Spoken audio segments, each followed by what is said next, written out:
Samantala, alamin naman natin ang ilang tips para sa pagtitipid ng tubig ngayong tag-init. Narito ang report ni April Enerio. Sa pagsapit ng tag-init, patuloy na mararanasan ang pagtindi ng temperatura. Kasabay nito ang unting-unting pagbaba ng level ng mga tubig na siyang makapagbibigay ng masamang epekto sa ating araw-araw na pamumuhay. Kamakailan lang ay nag-abiso ang Bureau of Meteorology na Australia at US Climate Prediction Center na malaki ang posibilidad na makaranas tayo muli ng El Nino.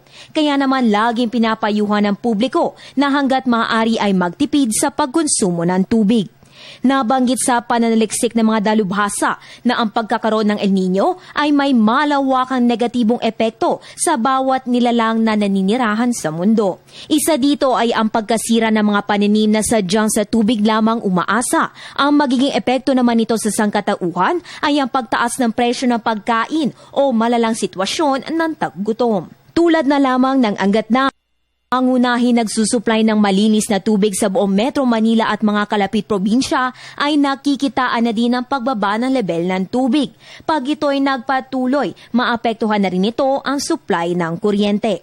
Para makatulong tayo na maibsan ang lumalalang epekto ng climate change, marapat na huwag nating aksayahin ang tubig. Narito ang ilang tips na maaaring sundin ng ating mga kababayan.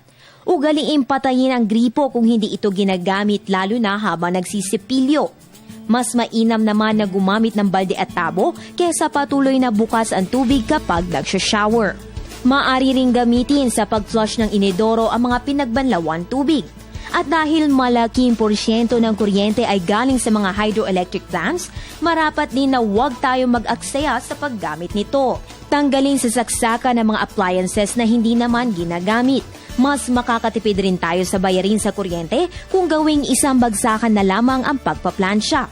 Panatilihin ring malinis ang mga electric fan upang hindi makadagdag sa konsumo ng kuryente at magsagawa ng maintenance o regular na paglilinis ng mga air conditioner units. Mas mabuti ring gumamit ng mga energy-efficient lights tulad ng compact fluorescent lamps o CFL kumpara sa nakasanayang incandescent.